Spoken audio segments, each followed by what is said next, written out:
back to another Supergirl episode review. My thoughts on the mid-season finale of Supergirl titled Hostile Takeover.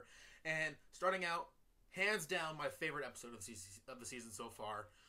So much to talk about.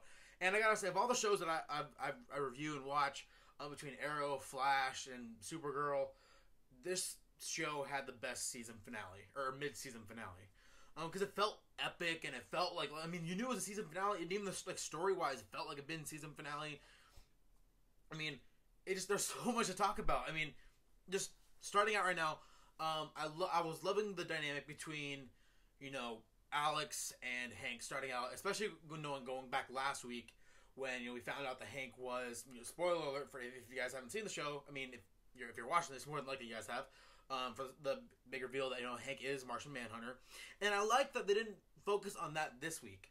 I mean, they have like a whole another 12 episodes to delve into that. So I'm kind of glad that they pulled back on that a little bit. I mean, yes, it was a big reveal, but I mean, this is a show that's about Supergirl. I mean, it's not about Martian Manhunter. But I mean, yes, we're gonna see Martian Manhunter when the show comes back. But I like seeing him, but not being completely out there, And I was liking now that him and Alex are open with each other.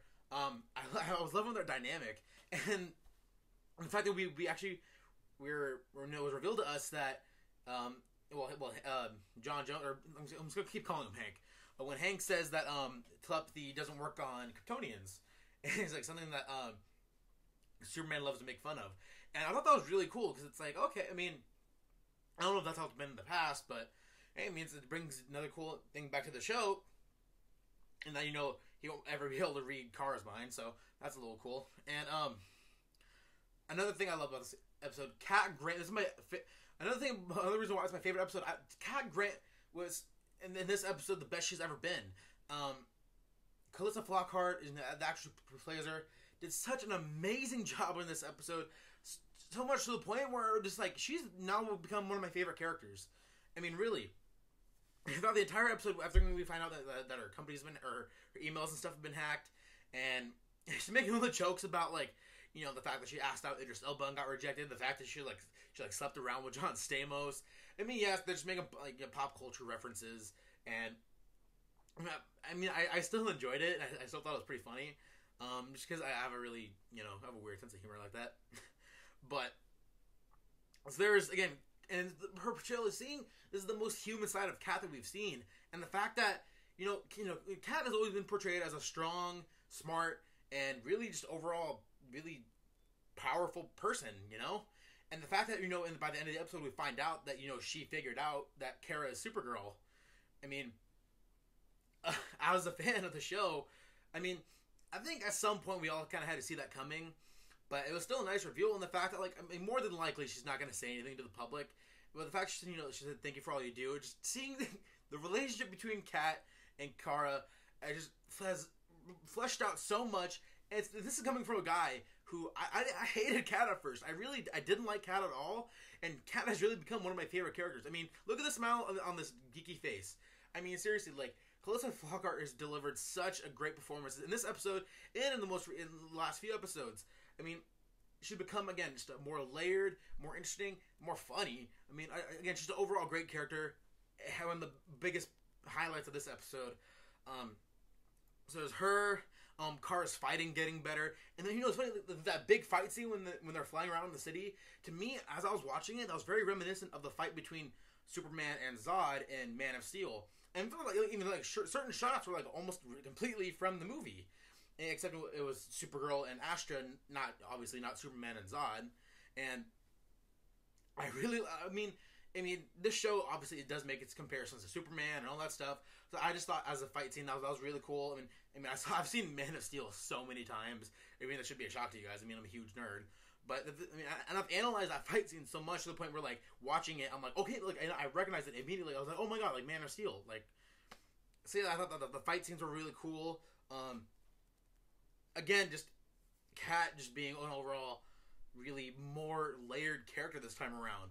And I'm not going to go back in that because I already went on the whole thing about her. I mean, hopefully this means we're going to see more interesting dynamic between her and Kara when the show comes back from its hiatus. And it's not going to be a long hiatus compared to most shows. Because, I mean, Supergirl started late in the game. It started late October, so of course it has a little catching up to do with other compared to other shows. I mean, it's better for me because this is actually becoming a really enjoyable show.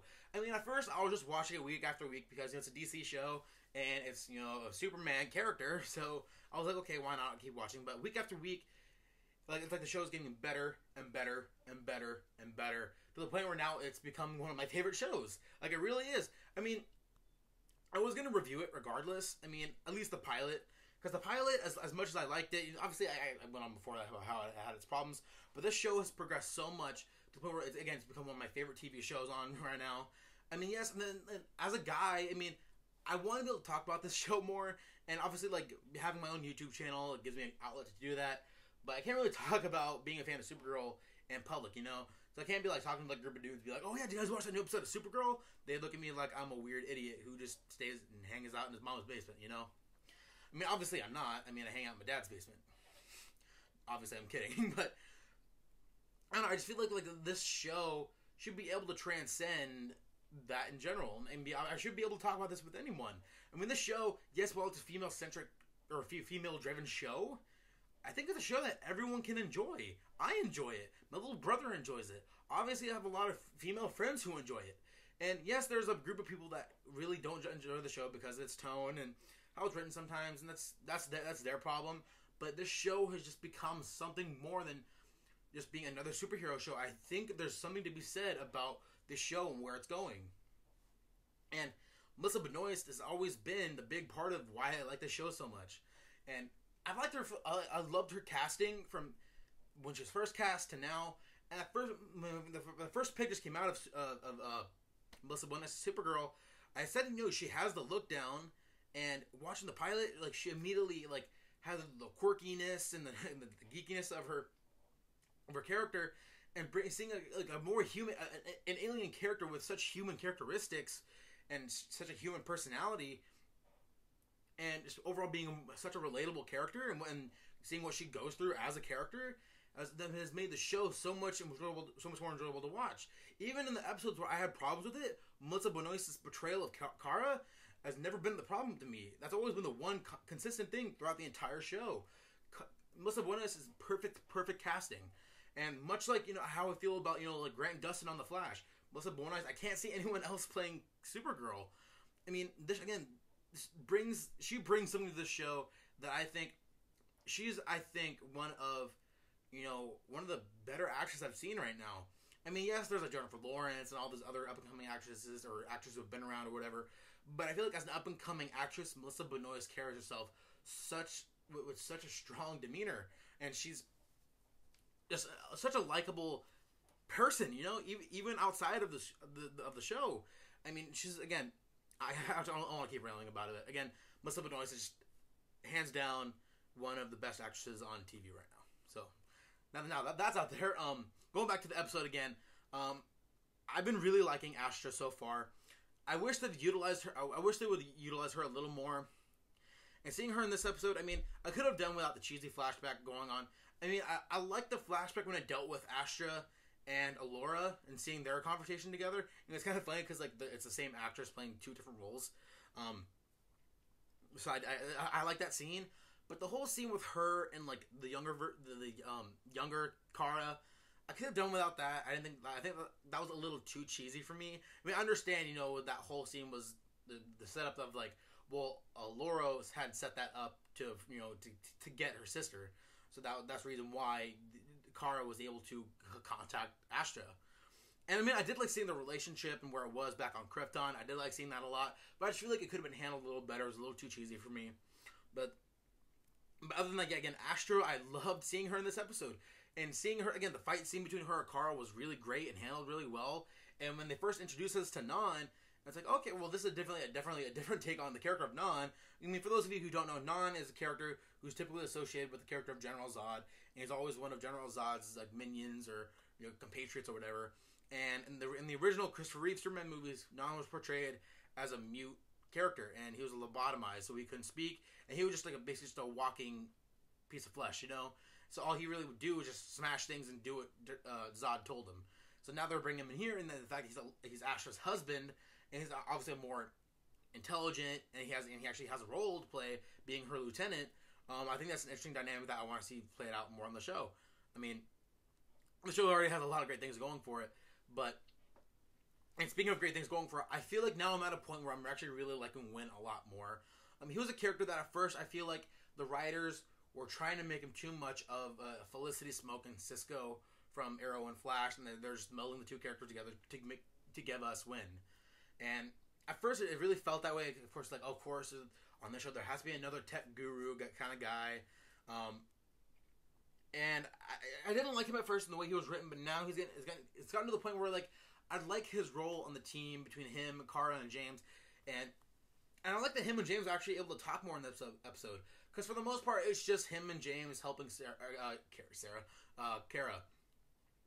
And I do like seeing that there's more. I want to see more interactions between him and James, because I want them to be friends too. I want Winn to be able to have friends outside of just Kara, And just he spends so much time with James, that's his only really guy in his life that he can really hang out with. Yes, that's the guy also clearly has feelings for Kara, but it's just be friends with him, dude. Just you can both like the same person and still be friends. I mean, why not? I mean, obviously he's a good looking dude. He's a nice guy. I mean, why not? I mean, but that's just me. But again, like any show, this episode wasn't perfect. Like I said before, the flashback, the whole Kara and Kasha thing was handled a little too cheesy for me. And my biggest thing of the episode was when Astra's soldiers or whatever were attacking Maxwell Lord's business or place or whatever, and the DEO agents are all fighting the aliens and stuff, and the Kryptonian dude is like, "You don't fight like a human," and that's when Hank was like, "Because I'm not human." It's like, dude, seriously, you're in a room full of your agents, and you say that out loud in the open in front of all of them. I mean, granted, they're all fighting, but it's he didn't make that subtle in any way whatsoever. I mean, I know it was cool to see, but in reality, it wasn't. It didn't make sense in the whole episode. So, I mean, that was honestly, that was my only real gripe with the episode. Again, it was an amazing episode, an amazing mid-season finale. I can't wait for the show to come back. So yeah, I think with that being said, I think that's gonna be it for me. So if you guys like what you see here, go ahead, hit subscribe. I do review Flash, Supergirl, and Arrow every week when they're on the air, and I will be reviewing Star Wars this Thursday night. I was lucky enough to actually get opening night tickets, so I will be reviewing it as soon as I get home. I'll probably be up sometime around midnight or something Thursday night. So, and it will be a spoiler-filled review. So if you guys are gonna watch that video, you're warned now. There will be spoilers. So, and I also do other movie reviews and trailer reviews and stuff. So if you guys want to watch that stuff, you guys feel free. Again, hit subscribe, but hit the like button. Let me know what you guys think. Did you guys like the episode as much as I did? If you didn't, just let me know why. Keep the conversation going. I mean, we have a few weeks to talk about it since the show's not going to be on for a while. But it's not too long, right? I mean, so yeah, that's going to be it for me, guys. So until next time, have a good one.